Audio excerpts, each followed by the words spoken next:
start the recording. And hello and welcome everybody. This is our first session of Meet the New Critics.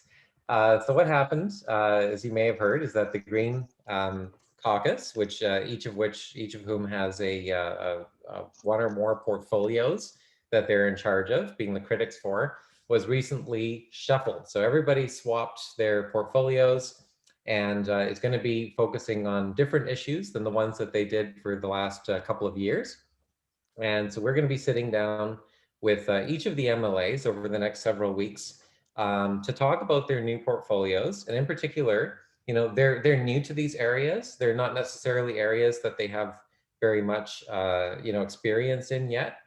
And so we really wanted to connect with members and anybody else from the public who you know, has knowledge or even has ideas or wants to bring specific issues to the MLA's attention, things that you might hope that they'll work on while they're in those roles. Maybe some tips you want to give them, some people you think they should be talking to, some resources, books they should read, all of those things.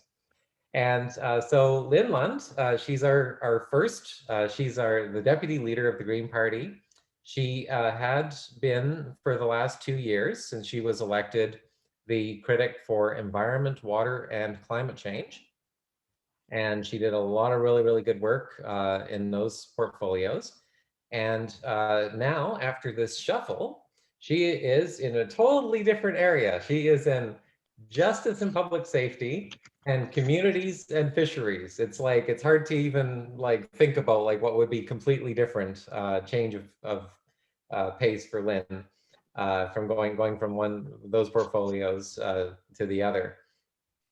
So this is going to be an interesting conversation, and I'm just going to start off some questions for you, Lynne, before we get into, of course, we're going to open up the conversation to everybody else that would like to suggest anything. But, you know, for the last couple of years, you know, we've known you as the critic for environment, water, and climate change. And we're just wondering what you learned from that experience. And if you could tell us a little bit about what was the most rewarding, what did you find like challenging or frustrating during that time?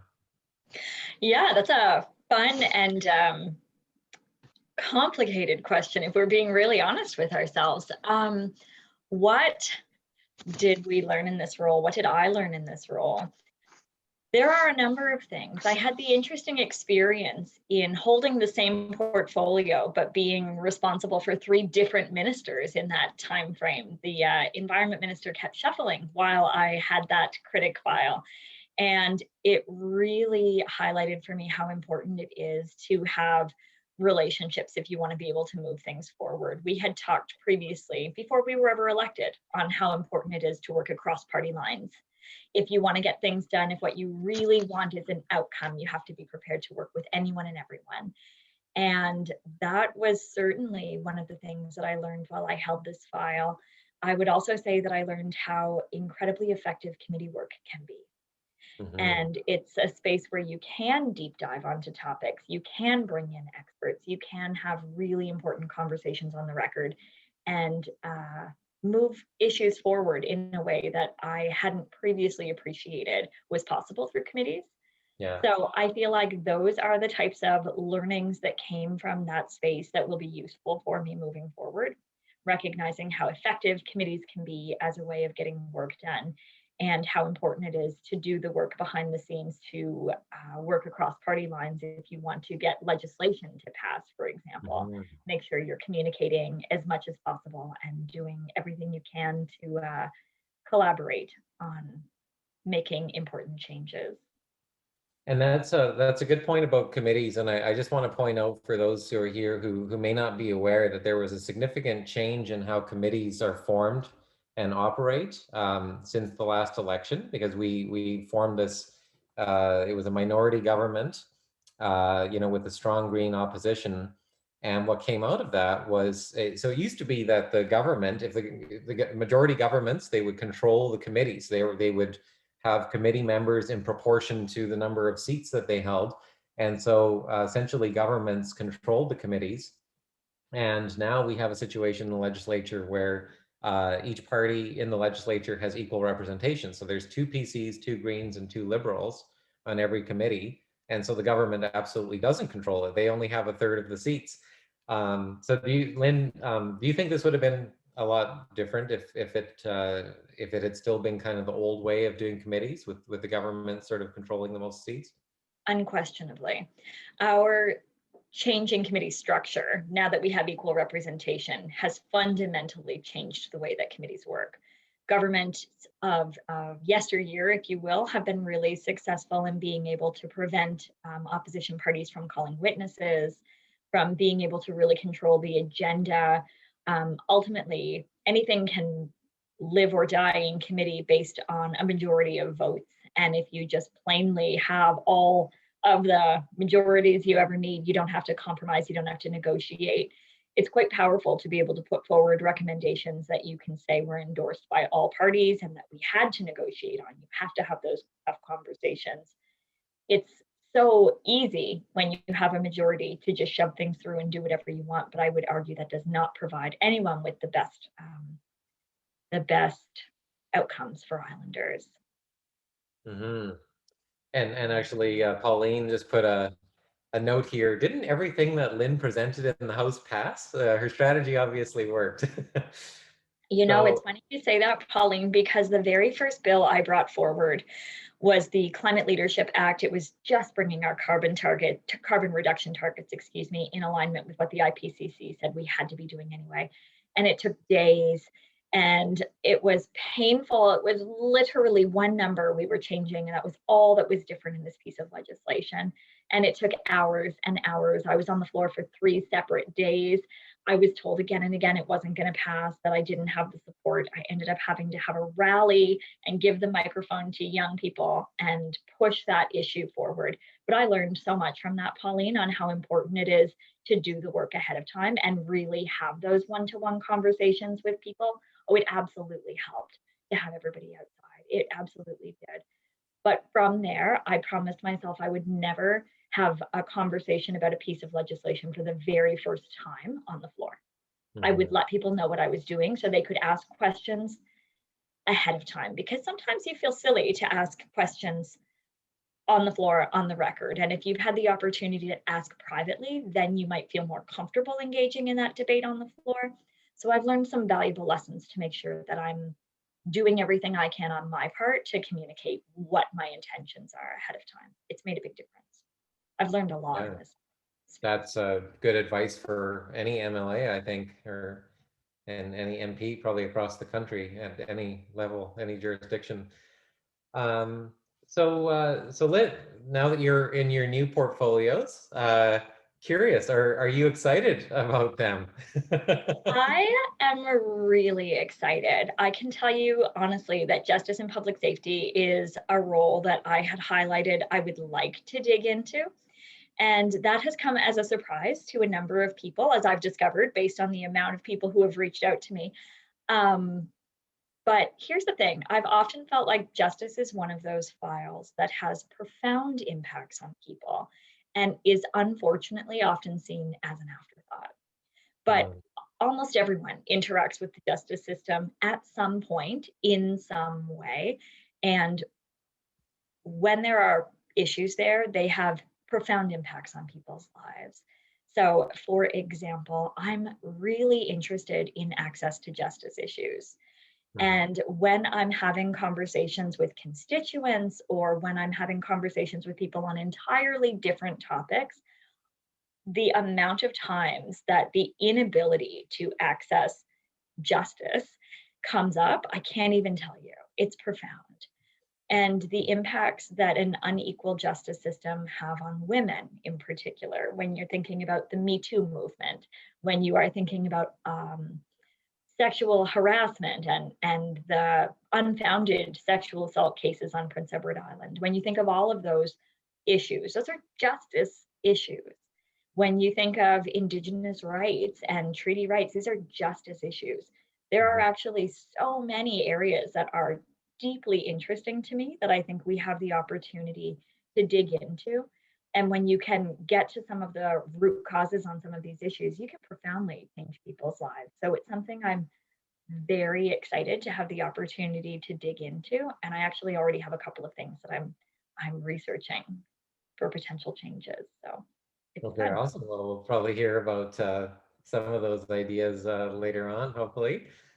Um, so I just want to, before we get sort of into talking about some of these ideas, I'm wondering if you can help us unpack a little bit about what the scope of your portfolios are, because one thing when I think about justice, I think, well, okay, like we know that the criminal code is federal and stuff. So what's provincial when you're talking about justice? We know fisheries is mostly federally regulated as well, but obviously it's one of our most important industries in the province. We know that there's some involvement with the provincial government there, and then of course when you're talking about communities, well, municipal governments, they have their own elections or their own governments. So what's the interaction there? And public safety, that's one that I'm not sure if I even have a very good understanding of what's all involved in that. Is that just, is that like, does the COVID situation fall under that, so can you give us a sense for each of those areas, what's kind of involved? Yeah, that's a great question, actually. It's it's an interesting one. The justice file, people are often surprised to discover, has more than like 150 pieces of legislation that fall under justice and public safety.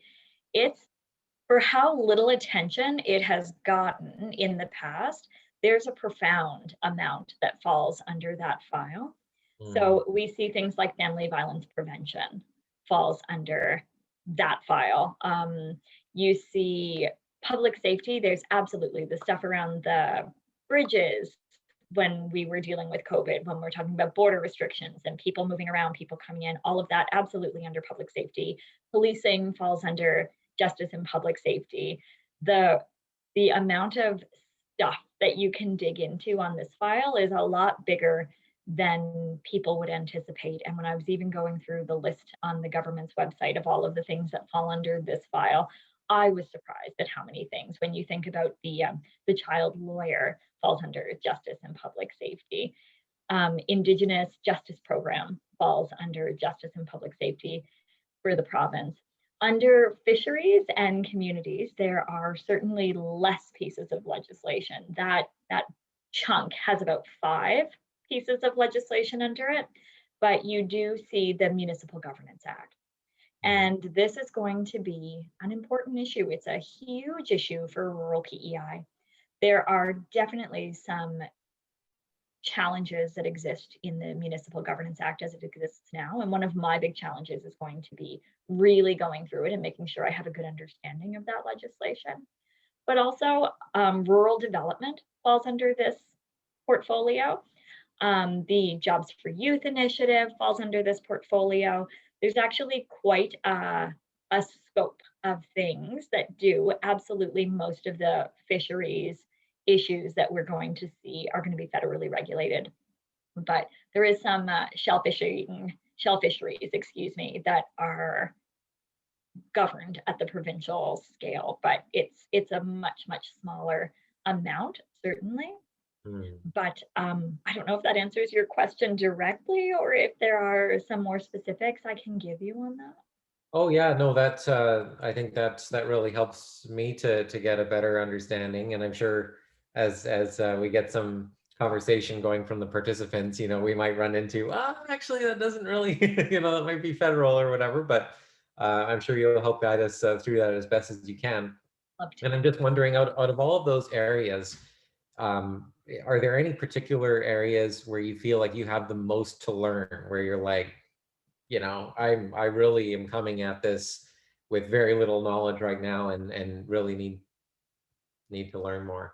Yeah, I'm absolutely aware that probably the thing I need to spend the most time educating myself on is the Municipal Governance Act.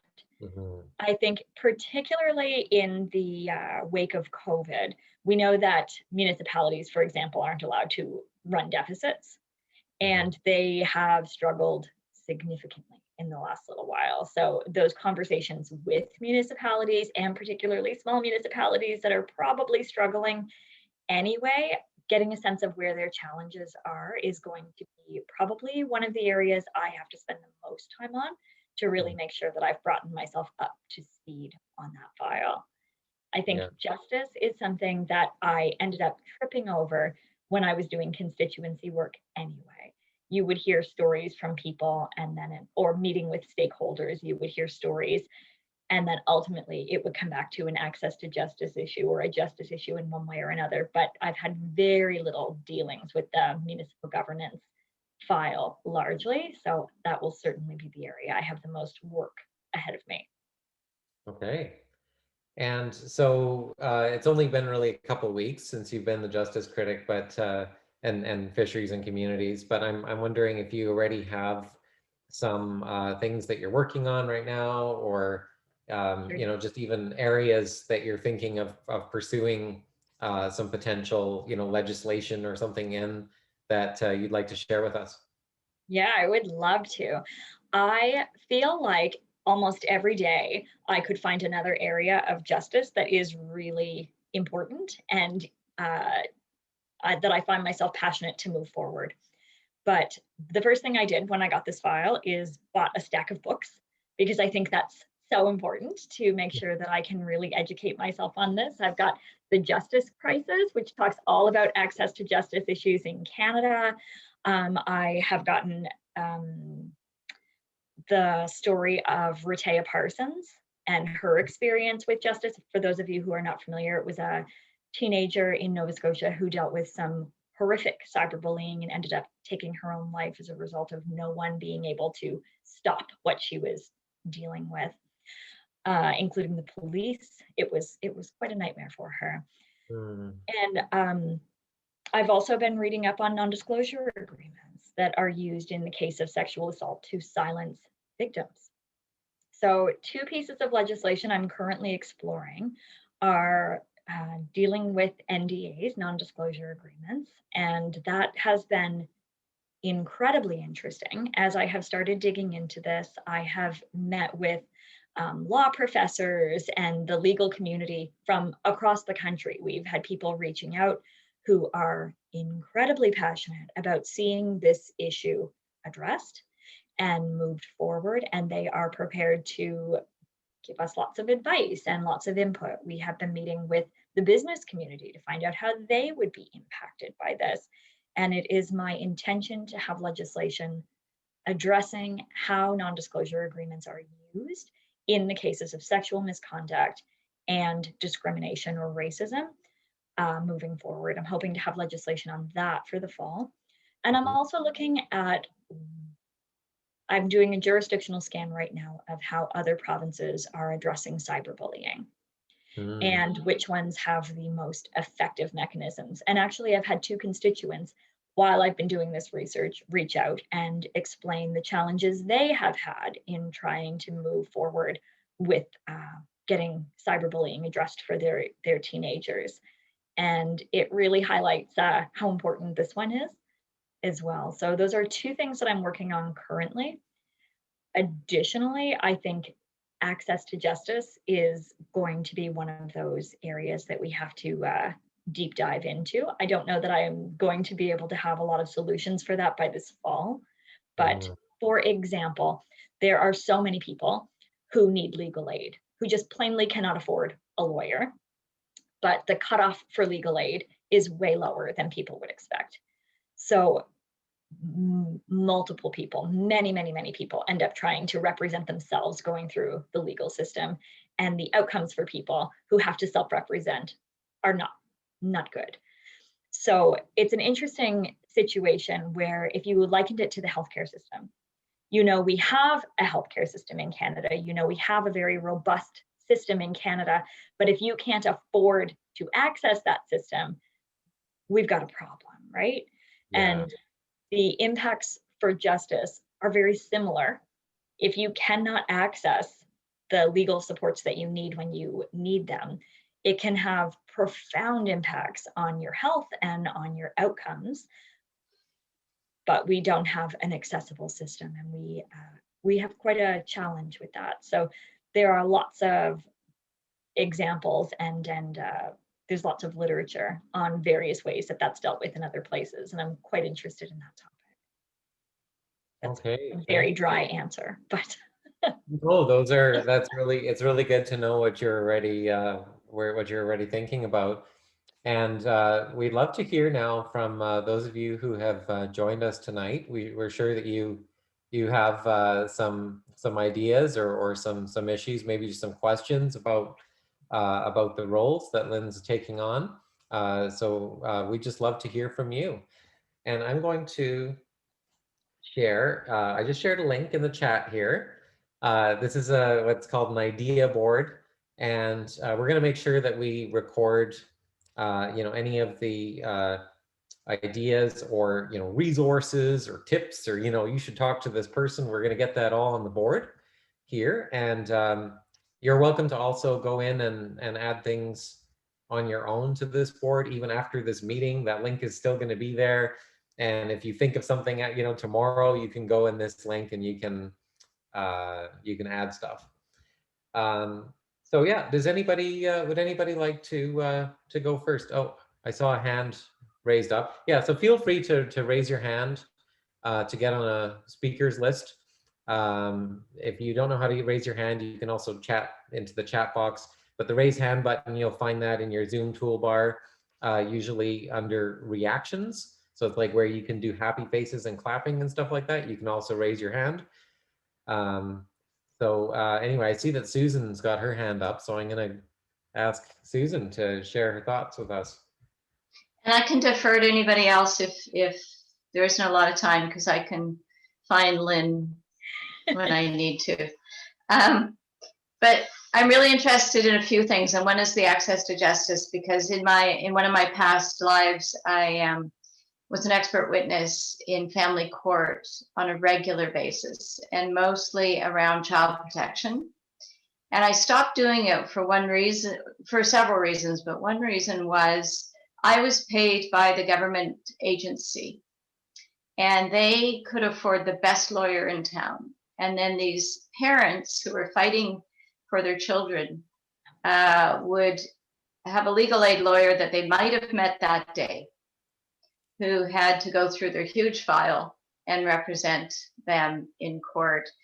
And it was so unjust. And so I don't know if your justice portfolio overlaps or integrates with social development, with child protection, with all of that, because so that's one issue. And related to that is, I noticed, I think today or yesterday, that CLIA has brought out a new manual on how to represent yourself in court.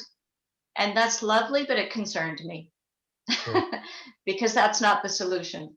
The solution is what you're talking about, and that is equal access to representation and to justice. So I think CLIA is a wonderful organization, and they are doing their best with what they have. But so thoughts on that. And the other issue I just wanted to bring up is safe injection sites, and the overlap with health and justice for self-injection sites. So yeah. Those are such important topics. I've been meeting with stakeholder groups since I took on this file. So I've already sat down with CLIA, and I totally agree with you. Self-representation is definitely not the ideal outcome for people. I 100% respect the fact that what CLIA is doing is responding to the reality that we find ourselves in. But as a legislator, our job is to find solutions that mean people are not forced to self-represent in court because they don't have access to money. We're definitely on the same page on that one. It's like the food bank, right? Well, exactly. And the amount of things that you can even qualify for legal aid for are really limited, which is surprising. You can't do financial settlements. If you're going through a divorce, the financial elements of your settlement, you can't use legal aid for. It's remarkable the impact that would have on an individual when you are going through a separation, when you should be getting your fair share and you have to navigate that all on your own. That's just incredible. The gap in our justice, access to justice is huge. And I think there reaches a breaking point where the impacts for individuals are so huge. So I'm quite interested. I'll pass this book over to you whenever we're done, Susan, and I'll look forward to any thoughts that you might have on other books that I should be reading or other resources I should be accessing, people I should be talking to on this, because I agree with you. That's huge. Child Protective Services does fall under justice, and it's another one of those areas that we definitely require a deep dive on. My initial list of topics that I'm interested in had 26 to start with of things that I want to dive into, because there's just so much to do. And the overlap with justice and health, as you were saying, is something that Carla and I were talking about not that long ago, and Trish and I were talking about not that long ago. None of these things are in these hermetically sealed packages, are they? They all have so much overlap, and I think we have to look at them from that holistic way. I appreciate your thoughts on that.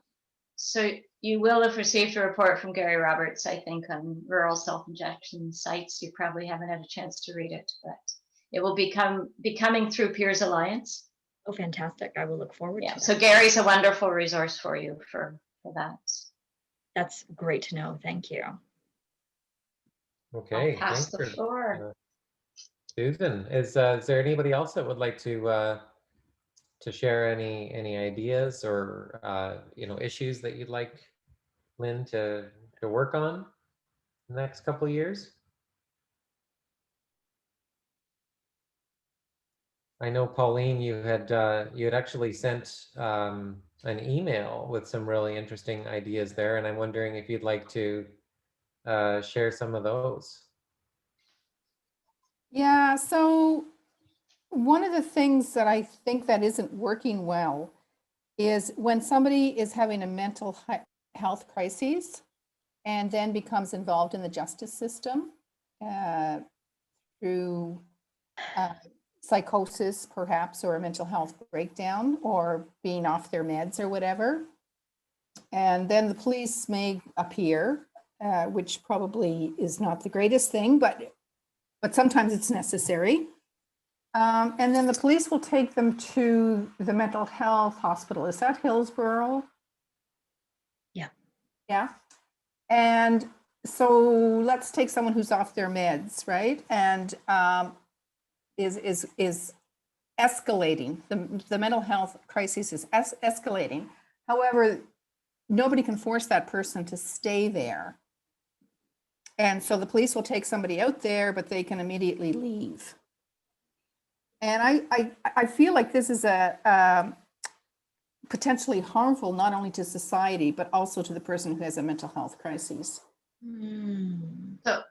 So in terms of the Mental Health Act, if I can interject, they can't detain them unless they are committed by, and they have to see a couple of psychiatrists or physicians, a combination of, in order to enact the Mental Health Act and keep them against their will. So it is possible, Pauline, to admit them and keep them in those instances. So it would be up to the police and the staff at Hillsborough to keep them contained until that can happen.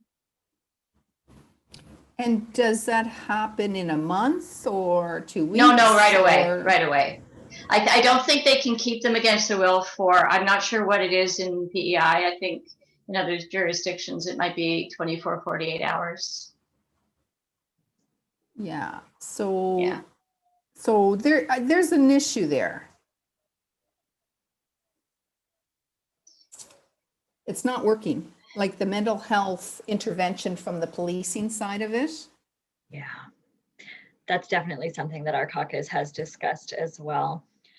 I totally agree with you. I think that's going to be an interesting area for health and justice to overlap. Michelle Beaton and I were talking actually this afternoon about a report that has been done that talks about the links between justice and mental health challenges and how they can be looked at in a more holistic way. So I definitely think that's something I'm going to need to be digging into as well, Pauline. Thank you. Yeah, I would appreciate some, I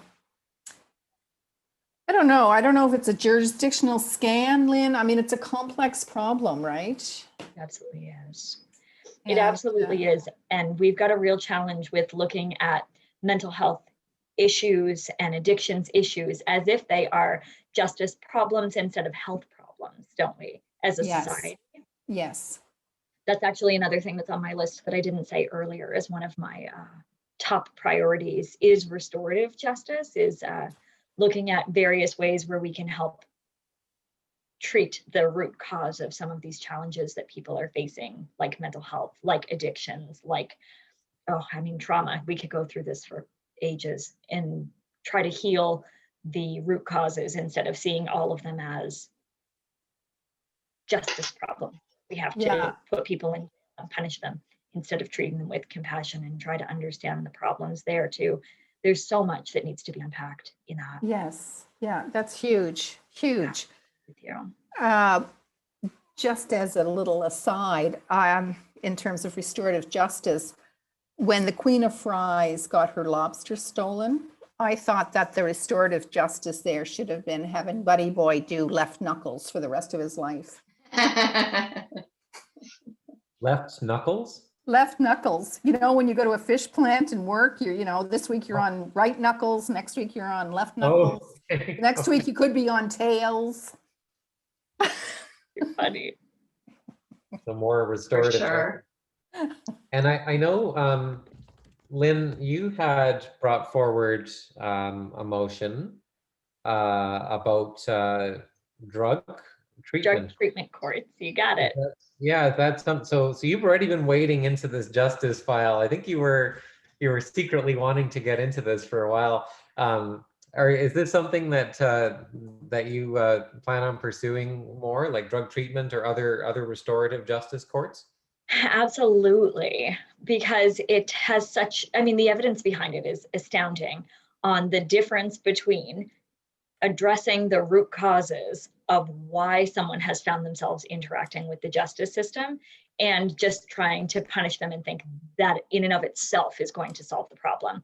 There's so much evidence on this, it's just astounding. And Summerside has some of the highest drug conviction numbers in the province. And it seems to me that we had higher than average even for the country. So a drug treatment court would be really well suited for Summerside in a lot of ways, helping to deal with the root cause of why we have these high numbers in the first place. How do you help support people and get their lives back so that they can be happy, healthy in their community instead of just this system of sending them to jail and then sending them back out? That's something that I've been interested in for some time, and there's lots of evidence. We're actually one of the only provinces that doesn't have a drug treatment court. But I'm also interested in family violence courts. I think that they can be a really effective method of helping people heal and move on. I think they can have really good outcomes for people. I think mental health courts are important. We can look at the Indigenous justice courts that we see dealing in restorative justice and circles and really helping the individual who has caused harm to reintegrate back into their community and make amends for what has happened. The impacts for survivors of crime, the people who have impacted by crime, and also the person who has caused it, are far better in restorative justice processes than they are in the traditional systems. So it's something that I'm really interested in. Okay, thanks. And I Lynn, see Pauline. Oh, sorry. Please. Just well, related to, sorry, Jess, Jordan, sorry. Just related to what you said in root causes, there are programs that work with youth in the criminal justice system, looking at their ACEs scores and then bringing the whole community together to meet the needs that that child has rather than send them to jail.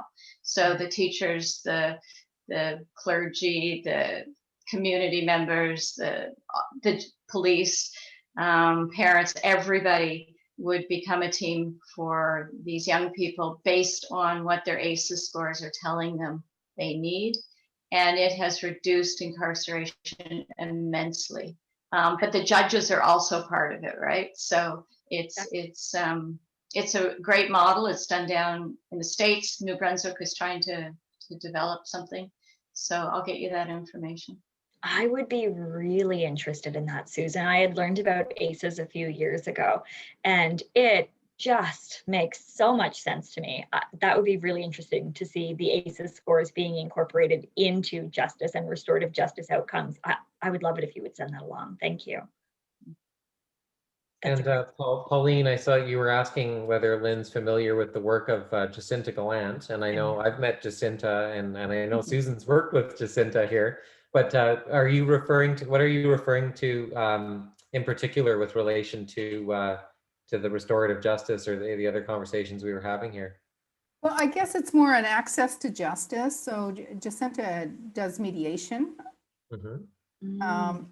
Yeah, so trying to solve the problem before it has to go to court. Yeah, and collaborative practice with family breakdowns, so prevent people from going to court altogether, and settling it in a way that builds a relationship that can last through the children's lives instead of just a court mandated solution. Exactly. There's a whole justice continuum, isn't there? It starts with education and prevention, and then also mediation. And then if you have to get to the court system, so be it. But there are lots of steps along the way.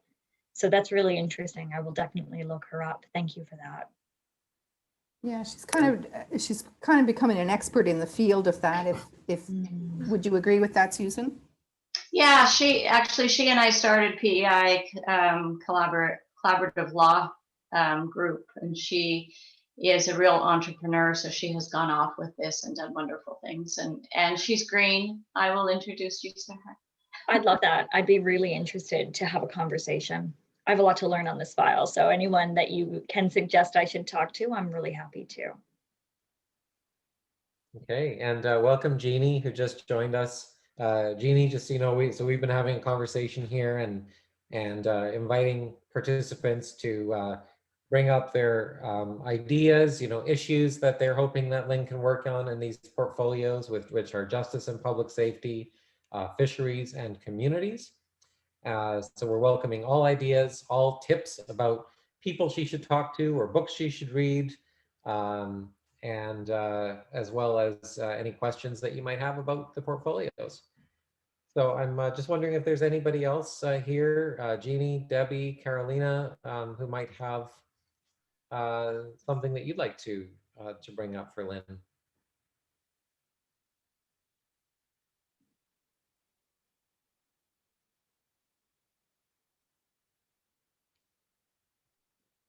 Okay, no worries. I'm sure you'll think of something, because once you start unpacking these issues, when you just look at the word, communities, you're like, well, what's that? But for example, and I know like Lynne was just talking about the Municipal Governance Act, and there are a few issues related to that. So Lynne, do you want to maybe just give us a little bit of background, because I know that the Municipal Governance Act that we have right now, that came in just a few years ago, and I know that you have a lot that you want to learn yet about this, but what do you know about it so far as some of the issues you might want to look at that have been brought to your attention?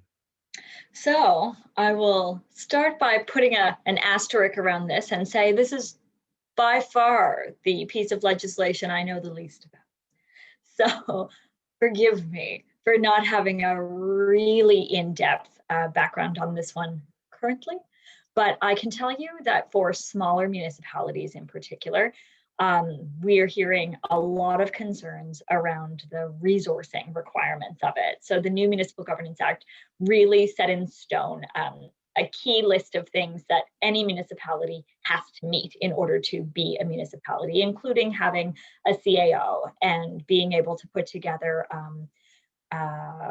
land use planning and all of that sort of thing. But lots of really small municipalities just plainly do not have the resources to do that well. So there either has to be I think they had 5 years to get into compliance and be able to check all of these boxes in order to be municipalities. And we're getting closer and closer to that 5-year window. So government is either going to have to provide some supports to help these municipalities to meet those objectives, or they're going to have to create some space for municipalities that are smaller. There's got to be categories that are different and have different expectations than what we are expecting Summerside or Charlottetown, for example, to be able to do. It's an issue that we have been hearing about for some time, but I could tell you Trish would know more about it currently than I do. She was the former person who held this file, but it's one I intend to get myself brought up to speed on in the next few weeks so that I can better have these conversations with municipalities. And the first start will, of course, be reaching out to municipalities and their CAOs to say what's going really well and where are your biggest challenges? How can we help you meet them? So it will be an interesting learning curve for me, for sure. Okay, and I see Pauline was saying she suspects Richard Brown likely knows a lot about the MGA. So Richard Brown was the former Minister of Communities who brought in the MGA back in the day, liberal minister. So he'd probably be surprised to get a call from you, Lynn. You might be surprised to get a call from me. Yeah. That's too funny.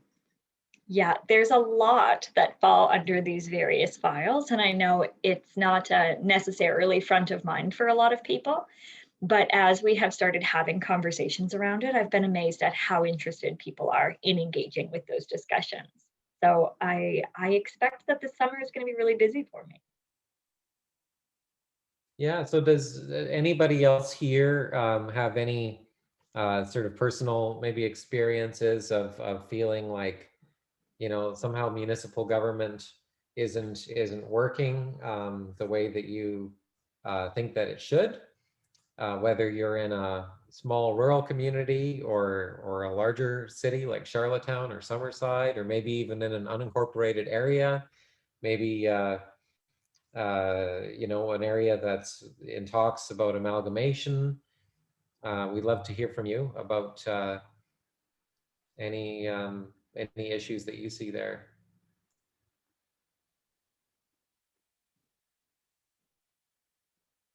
Okay, it's quiet, but feel free to pipe in at any time. No worries. Otherwise, I can just tell you about what I'm doing on NDAs if you want. Well, yeah, we'd love to hear more about what you're doing with NDAs. You know, so that has been a really interesting issue that I had no knowledge of prior to getting a call from a constituent. And my constituent couldn't get into the details of having a non-disclosure agreement because you're not allowed to. But the premise of it was she had dealt with sexual misconduct. And at the time, it was the most traumatic, horrible experience of her life. She signed a non-disclosure agreement that was what, in essence, allowed her to get out of that situation and move on. But then years later, after she had had counseling, after going through therapy, after having dealt through a lot of the trauma, she found herself years later wanting to pursue justice. And she had conversations with legal advisors and discovered that no, you really cannot talk about this crime that has been committed because you run the risk of being sued. So I thought that's astounding, the idea that someone could be forced to hide a crime that they themselves experienced, that they can't even go through the justice system. And when I started asking questions about this in the legislature, I quickly was contacted by multiple people. I had 4 constituents now who were telling me, again, they couldn't tell me what the circumstances were around it, but that they too had dealt with sexual misconduct or discrimination in one case. And at the time, that settlement agreement is absolutely what allowed them to get out of that situation, to take care of themselves, to do the work of healing, to go through therapy or counseling. But then years later, again, once they had gotten through it, all of them resented not being able to seek justice. And I thought, in the wake of Me Too, I think it's so incredibly important that Prince Edward Island have a conversation around what role non-disclosure agreements should have in the cases of sexual misconduct or harassment or discrimination or racism or any of those human rights issues. And doing a jurisdictional scan, I can tell you there's not one province in Canada that is doing anything on this, but I found multiple states, multiple, like 7, I think, that had legislation that prevented people from using non-disclosure agreements in the cases of sexual misconduct. I started finding there is a senator in Ireland who on Monday is introducing a piece of legislation banning non-disclosure agreements in cases of sexual misconduct. And she and I had a meeting last week to talk about this legislation. We have found so many lawyers from across the country who are passionate about this, who have been advocating for change and who want to support making changes on this. And the conversations we've been having around it are profound, because we absolutely still want people to be able to reach settlement agreements so that they can get out of this situation, so that the business itself can be released from liability. But we have to decouple the idea that the business being released from liability means the perpetrator is released from liability, because those are really two different things, aren't they? No business is signing off from their non-disclosure agreement saying, and I want to make sure we protect this individual. No, absolutely not. They're saying, you're telling me that you have dealt with, let's say, sexual harassment, but we also know that women chronically underreport whenever they are dealing with sexual harassment or sexual misconduct. So from the employer's perspective, they often are asking, are you planning to pursue charges? And if the woman is not, then the business is in a unique situation where they don't have grounds to fire someone because there are no allegations being brought forward. So they want to support the woman, they want to support the survivor, but they find themselves in a really tricky situation. And often they end up coming to an agreement, a settlement agreement, that releases the business from liability. The woman will very often move on to go somewhere else. But we've gotten into this pervasive habit in Canada of including a non-disclosure agreement in that says you can't talk about this also. And that in and of itself is the problematic element, right? So it's been a really interesting conversation in unpacking and decoupling settlement agreements, which are fine, from the confidentiality clauses that have become pervasive in it in about the last 10 or 12 years. The confidentiality clauses were originally about protecting intellectual property.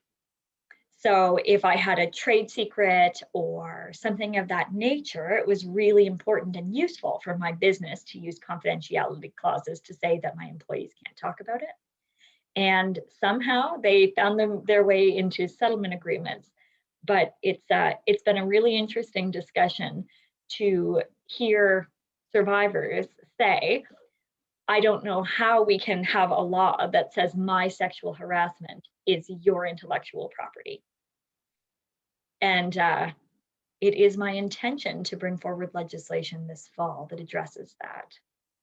So that's been just one of the many things that I have found super interesting in this file in the last little while. Yeah. I mean, and like, I'm just learning, I never really thought about this from the perspective of this is about, releasing the business from liability.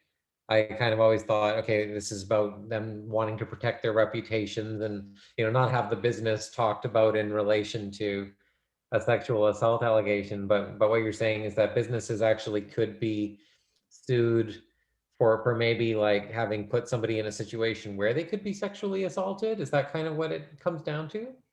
So it is so complicated, isn't it? Particularly from the business's perspective, because we know often when a woman is harassed or assaulted, they do not want to go to the police.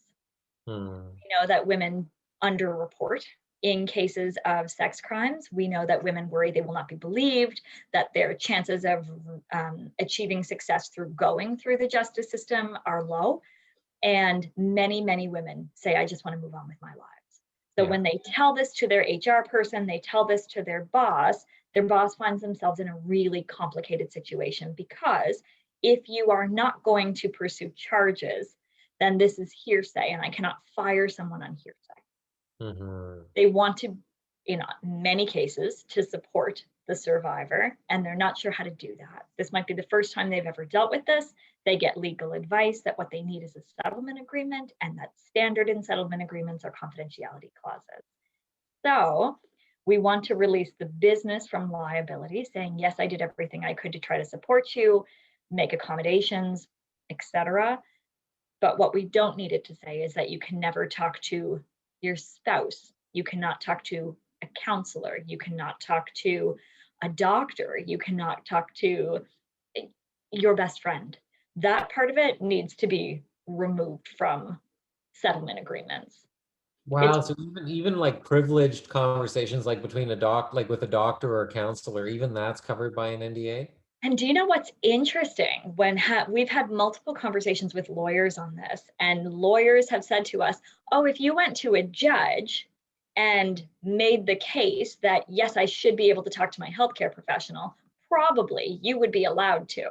But you have this situation where people's legal literacy is certainly not high enough where they would constantly know what all of their rights are.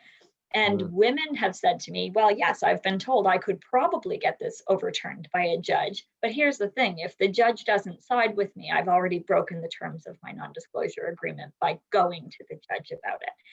So it's this really complicated catch-22 situation that just makes survivors feel more vulnerable. So we need to have a really clear list in legislation of what's in scope and what is out of scope, and what pathways women have moving forward. So it's one thing to say, yes, I believe my employer did everything they could. I absolutely release them from the responsibility of this. But years later, if I want to pursue charges against the perpetrator, that's entirely different than the business. And having the conversation on decoupling those has been enlightening. I have been amazed at the amount of people who have been able to tell me bits and pieces of stories, but the amount of conversations I have been able to collect in such a short amount of time tells me this problem is way more pervasive than I realized when I started looking into it. Yeah, well, it's amazing the things that you don't even know are issues, and then you kind of uncover the tip of the iceberg and then the whole iceberg beneath the surface. So, wow. I attended a conversation that was one of the people who were speaking at it was the assistant to Harvey Weinstein. And she was saying in her non-disclosure agreement, she wasn't even allowed to talk about how she got the money that was now in her bank account to the financial people who were wanting to audit her and saying, hey, wait a minute, where did this income come from? And she wasn't able to provide that information because she would have been at risk of breaking her non-disclosure agreement. I mean, there clearly needs to be some changes addressed in legislation here. Yeah, we're glad you're on it. So we're coming right up to 8 o'clock here, but I'm just going to reshare, especially for those who joined us since then, this link to the idea board where we've been keeping some notes about different ideas, issues, resource suggestions. So if there's even after this thing, I'm going to keep this idea board, live for the next few days. So if there's anything that comes to mind right after this session, or even in the next couple of days, that you'd like to suggest to Lynn, that you'd like her to know about, people you think that she should be talking to learn something about these areas, please click on that link. Have that tab open and just put them into this document, and we'll pass that all on to Lynn so that she could follow up on your suggestions, because we know Lynn gets a lot of things done in a couple of years. So hopefully she can make some headway on a few of these important issues. I welcome any advice that anyone has moving forward. And if you don't want to put it in an idea board, feel free to send me an email or contact me, because I welcome the opportunity to learn. Yeah, exactly. And so everybody should know that your email address, which I'll just put in there, is LG Lund, Lieutenant Governor Lund, one day, right? At assembly.pe.ca. So there we go. Oh, LG Lund MLA. Oh, sorry. LG Lund. They changed the way they do them. Yes, at assembly. Because there were too many people with the same name, too many something McDonald's or whatever, right? Port of the Lambs, I'm sure, yes. Okay, assembly.pe.ca. There we go. That's the correct one. Right, yeah. Ignore the first one. You might actually get the lieutenant governor if you send it to. All right. Thank you again so much for taking the time to sit with us and talk to us about your new issue areas, Lynn. Always my And pleasure. yeah, thanks so much to everybody who came and joined us and provided some of your own thoughts and ideas and suggestions. And we've got a bunch more of these coming up. 7 more MLAs, 7 new critics. So next week, you'll want to tune in on Tuesday evening at 7 o'clock for Steve Howard. He is our new education and lifelong learning critic. So yeah, bring your ideas about education. I know that that's a hot topic, especially if you have kids, you probably have some thoughts about education. Then on Thursday, we're going to be talking to Ola Hammerland. He's our new transportation and infrastructure critic. And then we've got all the others are following in the weeks after that. So we'll keep you posted. We're posting these events on our Facebook, on our website, and we're sending out emails to let you know when they're happening. So stay tuned, and we hope to see you at future sessions like this. Thank you so much, Jordan. Okay, thank you, everybody. Have a very good night. Thank you both. Bye. Bye-bye. Bye.